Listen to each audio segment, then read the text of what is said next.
Following a nuclear disaster, the world has become a desert wasteland and civilization has collapsed. The earth has turned sour and the remaining humans fight among themselves for the remaining freshwater on the planet.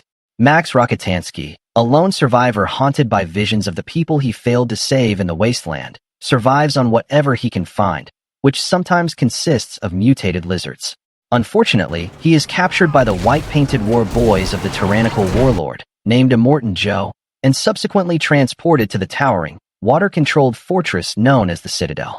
He is branded and hung as a universal blood donor, or blood bag, to a sickly war boy named Nux, who is afflicted with cancerous tumors and requires constant transfusions from the former road warrior. Furiosa, one of Joe's lieutenants with one artificial arm, is sent in her armored truck to trade crops and water for petrol and ammunition from two of his allies, the Bullet Farmer and the People Eater of Gastown. Joe is an old man who has blisters all over his body. He requires a special suit to protect his body and an oxygen mask that allows him to breathe. He rules the population with an iron fist and controls them with limited release of water for consumption at periodic intervals. The water is stored in the mountain stump and released for a few moments on orders of Joe for the teeming masses living below. But due to its scarcity, there is a growing anger between the masses. Meanwhile, Furiosa steers her heavily armored transport, the War Rig, away from its intended route to Gastown and the Bullet Farm, prompting Joe to realize that his 5 wives, the pregnant Angharad, Capable, Chado, the Dag, and Toast, have been hidden aboard the War Rig and are attempting to escape his grasp. Joe, enraged by this act of defiance and theft of his breeders, mobilizes his entire army of war boys and calls upon his allies, the People Eater and the Bullet Farmer, to join the chase, leading to a massive vehicular pursuit across the sand-swept plains. Nux, desperate for a glorious death that will take him to the warrior's Valhalla, joins the pursuit with Max still shackled to the front of his vehicle to provide blood and consequently becoming a human hood ornament for the duration of the intense high-speed chase. Meanwhile, Furiosa's rig is attacked by another group known as Buzzards as the rig has now entered their hostile territory. Her own escort, who is not aware that Furiosa has betrayed Joe, helps her fight off the Buzzards. But that's when Joe and his forces catch up with Furiosa. She expertly drives the war rig directly into a blinding, dust-choked superstorm, managing to evade Joe's primary forces. Yet Nux, in a frenzy of zealotry, attempts to sacrifice himself and Max by steering his vehicle into the war rig's path and dousing the vehicle with gasoline.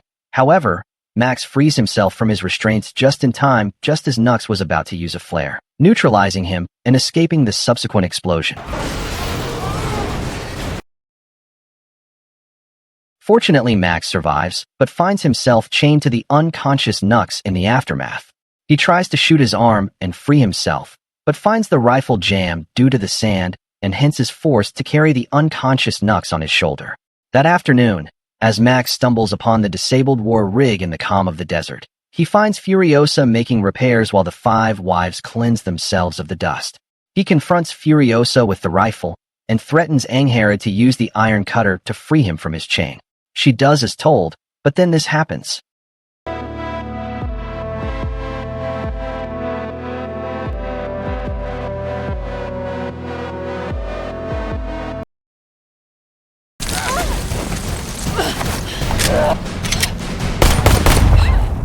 With Nux's help, Max gains the upper hand, forcing Furiosa to submit.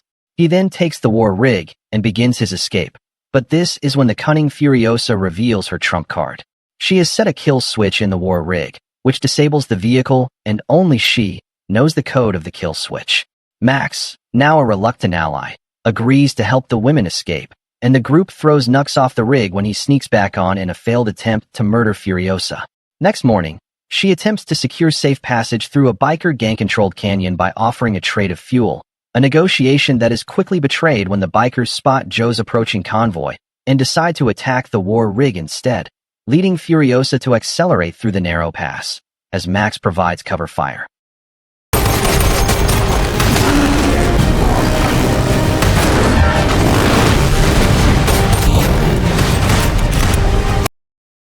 The biker gang detonates the canyon walls, momentarily blocking Joe, But the warlord quickly bypasses the wreckage in his colossal monster truck and renews the high-speed assault, which results in an unfortunate incident where Angharad, attempting to shield Furiosa, falls from the rig and is fatally run over by Immortan Joe's vehicle.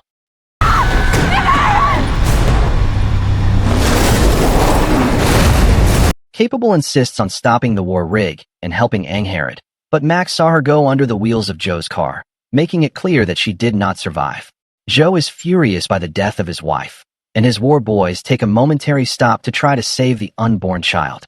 One of his men manages to perform a C-section, and we get to learn that Angharad was carrying a perfectly healthy child, and this makes Joe even more desperate to reclaim his wives.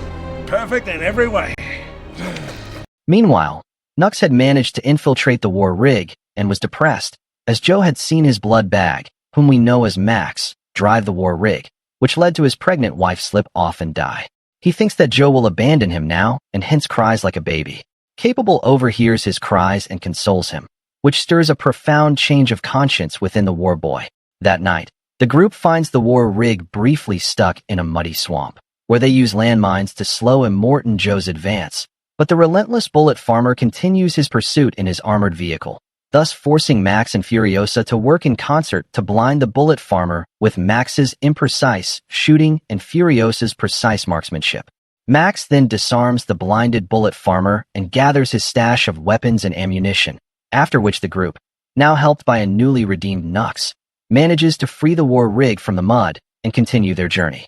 They soon pass through some dead trees and crows, which creeps out the wives. In the morning, Max wakes up from a nightmare and Furiosa calms him down. He asks about their destination, and she reveals that they are going to the green place of many mothers where they will find abundant water and trees. She adds that she was born there, but was taken at a very young age by Joe's men. Furiosa directs the group to a massive crag that serves as a landmark for the fabled green place of many mothers. And after revealing her true identity, she is met by a band of older women on motorcycles, known as the Vuvolini, who confirm her identity as one of their own. To our dismay, they reveal that the green place has long since become the deadly, now uninhabitable swamp that the group traversed the previous night. This news devastates Furiosa's hopes of finding sanctuary, and she breaks down in the middle of the desert. The remaining Vuvolini suggest crossing the immense salt desert in a final, hopeless bid for a new home, but Max decides to take his own route as he is searching for redemption after not being able to protect his loved ones. Max, after walking away for some time and experiencing a final, powerful vision of a dead child whom he couldn't protect, Come on, Pa, let's go. Returns to the convoy and convinces a desperate Furiosa that their best and only chance for survival is to turn the war rig around and fight for the now unguarded citadel, which possesses the essential water and vegetation they truly need. The plan is executed with deadly determination as the group, aided by the Vuvolini, leads war rig back towards the narrow canyon pass. But Joe's men soon spot the huge vehicle, resulting in a climactic and brutal battle that claims the lives of many war boys and several vehicles.